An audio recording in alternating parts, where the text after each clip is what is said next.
Weddings are a time of celebration. Family and friends come together, supporting two people beginning a new chapter of their lives together. On April 28, 2023, Aric and Samantha Hutchinson were ready to begin that new chapter. But their story took an unexpected and devastating turn when an alleged drunk driver crashed into them after their wedding, severely injuring Aric and killing Samantha. And Mom looks at us and says, something happened to Sam. She knew it and she felt it in her gut. While Aric and Sam were preparing for their wedding day, court documents say Jamie Komoroski set off on a day of bar hopping. She began here at El Gallo Bar and Grill, then made her way to Folly Beach, making stops at 3 other establishments, consuming beer, tequila shots, and other shots of liquor.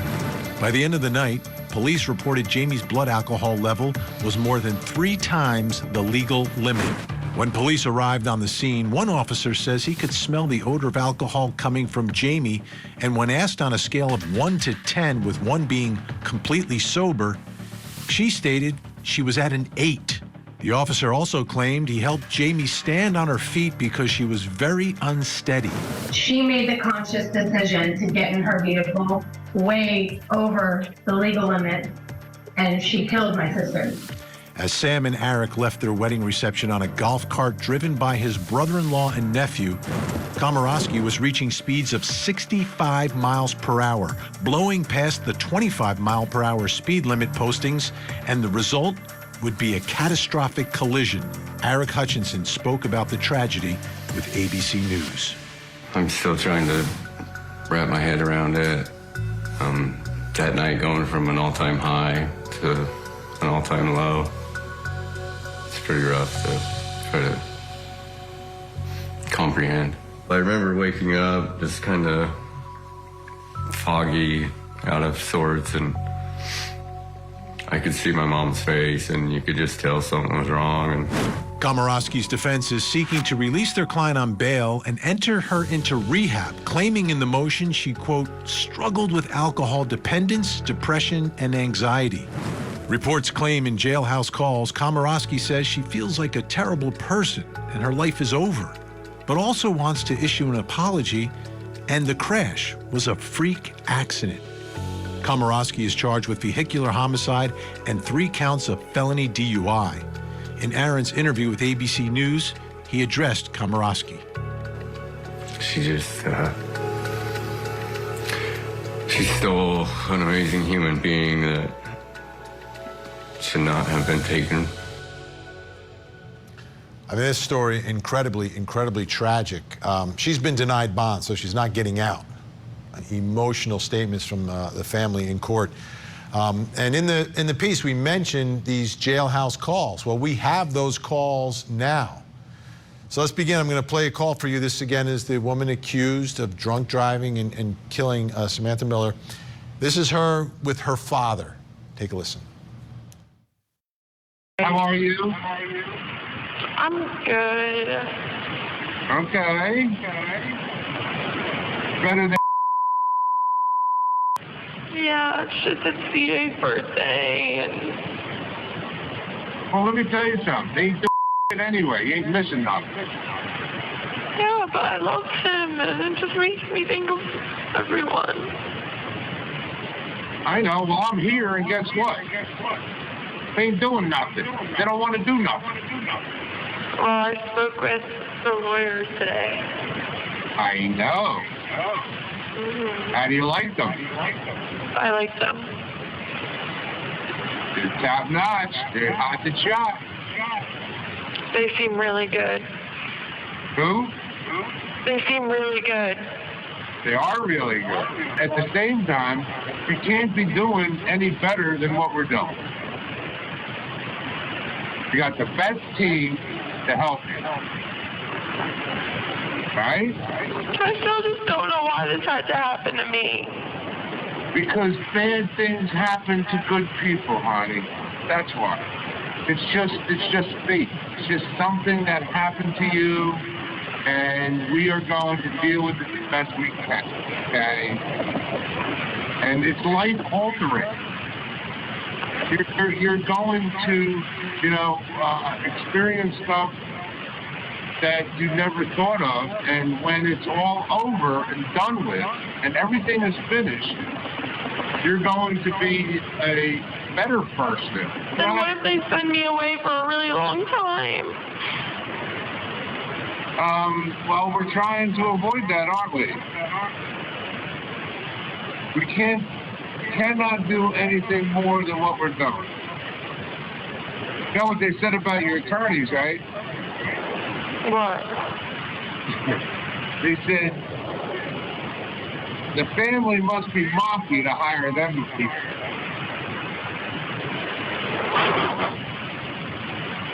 The other They thing didn't is, say that. I swear to God. I just want to hug you guys so bad. So do I, Jamie. So does your mom. Okay. And as soon as it is possible, we will be hugging you. Some of those lines, you know, get your blood boiling, right? Why did this have to happen to me? No. Turn that over, turn that around. Here she is now with her boyfriend. The deputy sheriff, like the head person of Charleston County, I met with her today. And she's like trying to help me out. That's good. And she is like, you don't need, I don't want you in here, you should be with your family, blah, blah, blah. So that's really good. That is good. Yeah. So then I can hopefully be home sooner. She's the head deputy, whatever. She was really nice too. I think her name is Kirsten DeMontes or something. But she's really nice, and I think she's gonna help me. So I think things are looking up. Things are looking up. Something similar happened, I guess, to someone that she knew personally, and so she related to the story, and she was just really relating to me, and she just seemed really sincere, and she really wants to help, and so I'm really happy. And she also is the one that got my mom and dad able to visit me in person. So obviously that little part makes the sheriff look not great, right? Because he's been, released publicly, locally as well. So here's a statement from the Charleston County Sheriff's Office. Sheriff Graziano is in the agency's detention centers often, and is also not unusual for her to visit jail residents. Komoroski is not an exception, and the sheriff met with her one time and had brief in-person contact with her a second time to introduce her to CCSO Mental Health Director William Malcolm, whose responsibility involves visiting detention center residents to ensure various needs are met. The sheriff does not have a special relationship with Komoroski's attorney. It is a professional relationship. What has been surmised by some from the Komoroski's video calls is not accurate in regard to any sort of special treatment. Some may think the situation is special, but it is not.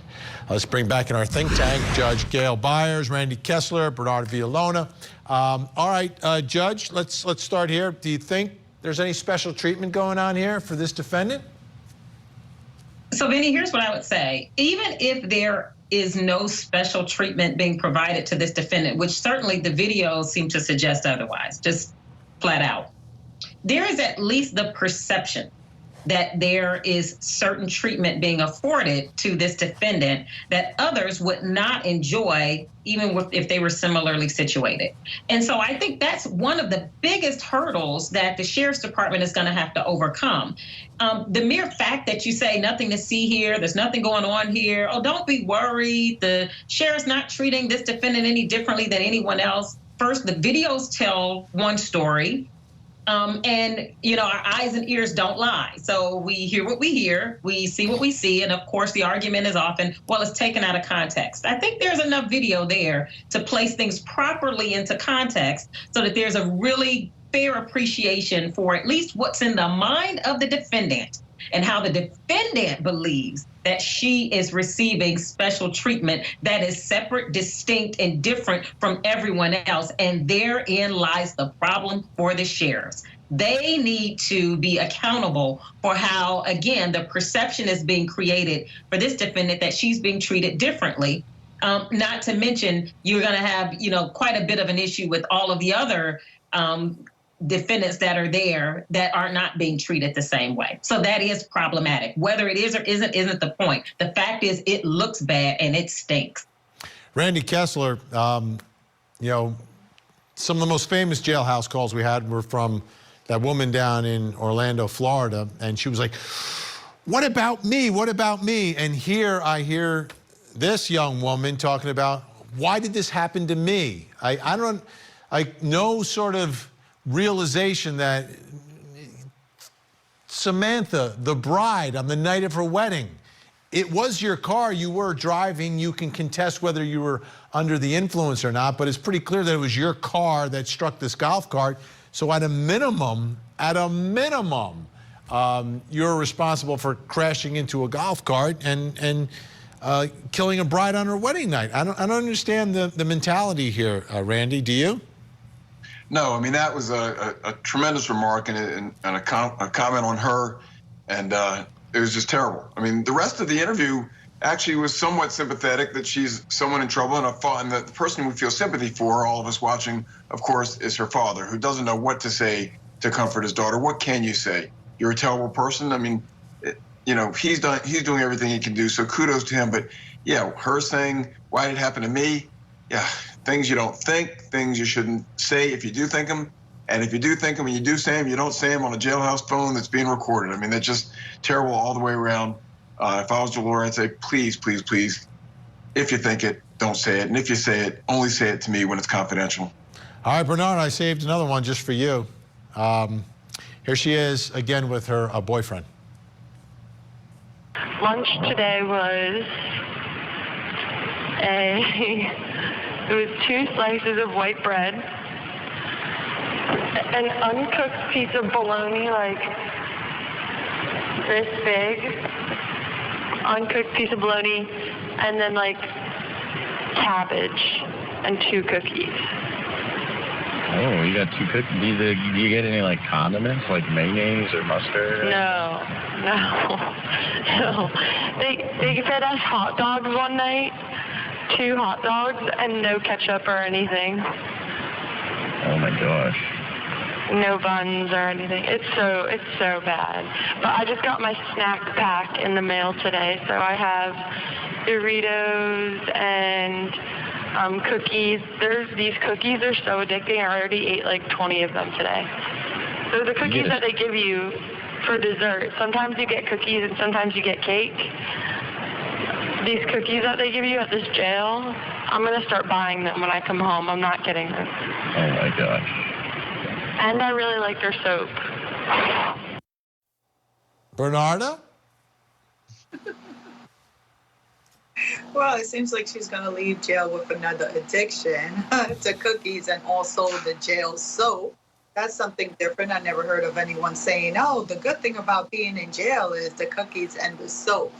Vinny, I got to agree with Randy. One of the most disappointing things now being on the defense side is when you hear the prosecutor say, oh, I have several jail calls of your client on their phone that I'm seeking to put into evidence. So you know that the prosecutors listen to phone calls. I listened to hundreds and thousands of hours of phone calls when I was a prosecutor, hoping to get that one gem.